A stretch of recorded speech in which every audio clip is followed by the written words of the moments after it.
Hello, Merry Meet. So, I apologize for the bit strange lighting. Spring has come to Norway and it insists on shining its sun through eye windows. Now, this is going to be a video response to Rick and Eric of Our Pagan Opinions.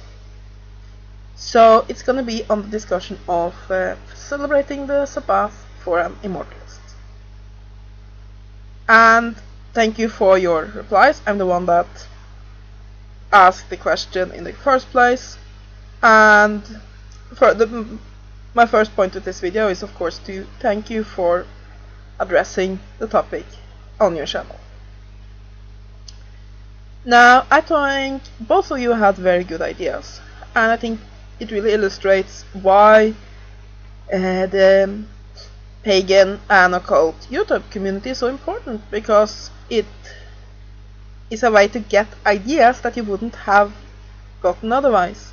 Because often someone can say something and then you hear it, it sounds elementary. You wonder, why haven't I thought of that myself before?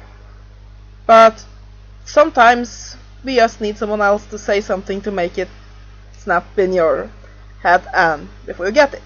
So yeah, I've made some notes of what I wanted to reply to. Let me just bring them up.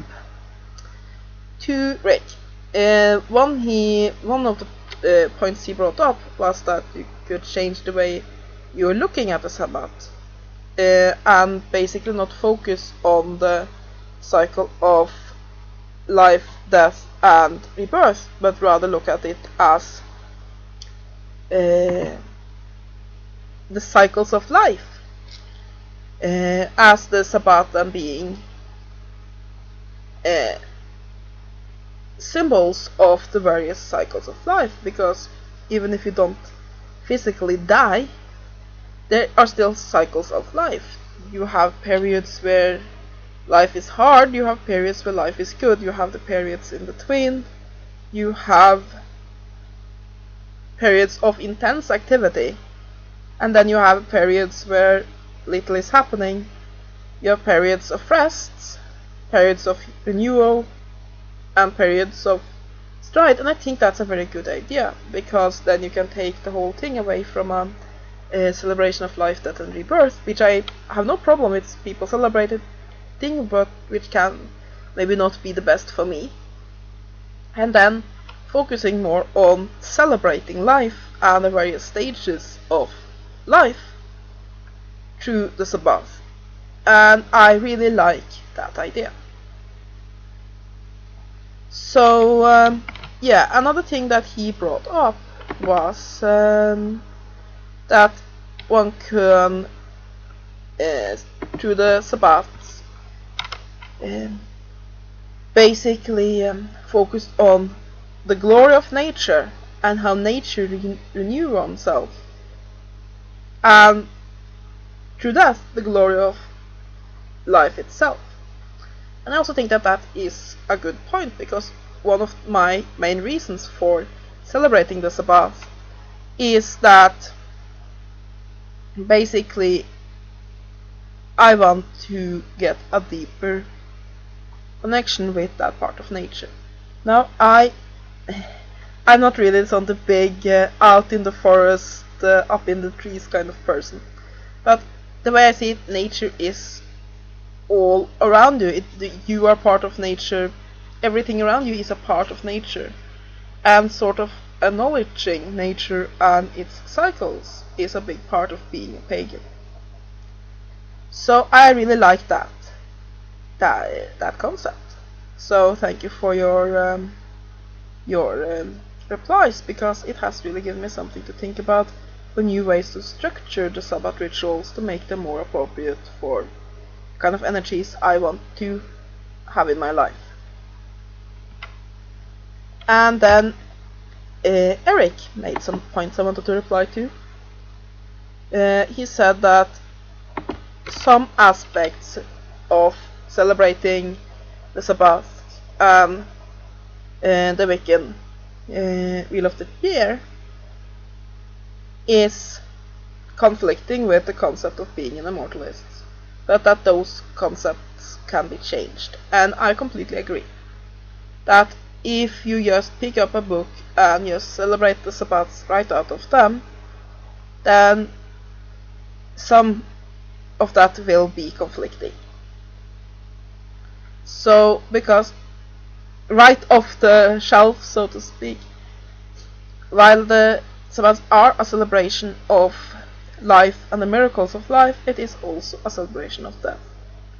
And basically, for many pagans, it is important to go through that cycle in yourself as a microcosmos in relation to the greater order of nature, that there are life, death, and rebirth. And I agree that if you connect yourself to that cycle, that might be conflicting energies with trying to step out of that cycle to stop or slow one's aging. However, he did make a few other points that I wanted to address as well. One other point he made was that Sabbats being about rebirth and the focus on the life and the aspect of renewal within the Sabbats. And I think that is one of the best answers I have gotten, because really that I can see that working. Basically,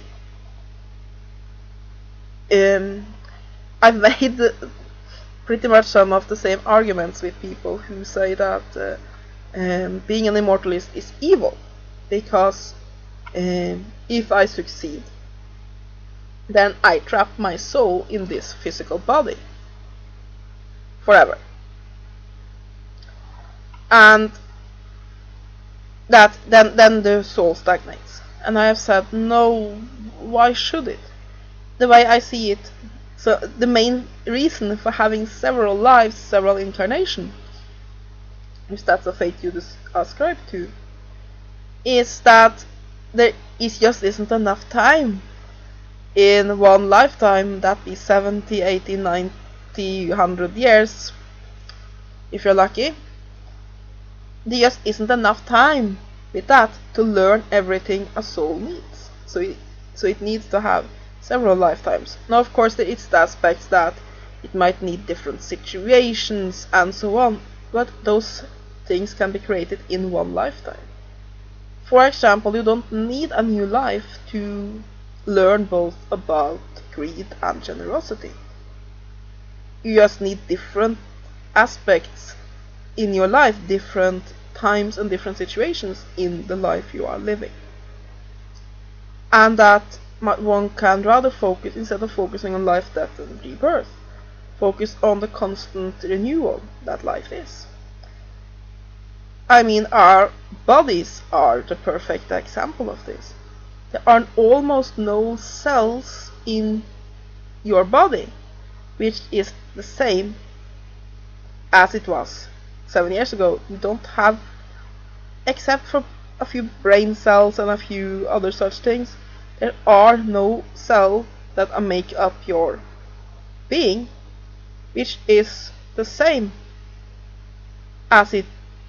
You didn't have any of them 7 years ago, because they're all new. We constantly do renew ourselves. And I know that if I go 10 years back in time, my thought process, the way I looked at things, very much of my entire being were different. So to focus on that constant renewal is a good way to look at it. And also to, of course, that the Sabbats are celebrations of life, and more focus on the life aspects rather than the death aspects, and see them as celebrations of life and renewal instead of life, death, and rebirth. I think that can definitely work for me.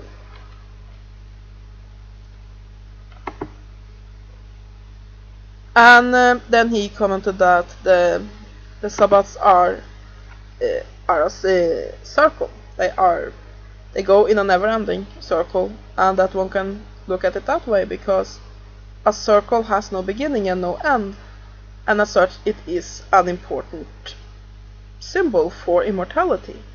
It just continues, though the situation changes and it is cyclical. You don't have to look at that cycle as life, death and rebirth. You can look at it as the various aspects and changes of life. And so in many ways I think both Rick and Eric had many similar ideas and presented them very well, and they were very interesting. So yeah, up until now I haven't really used self-made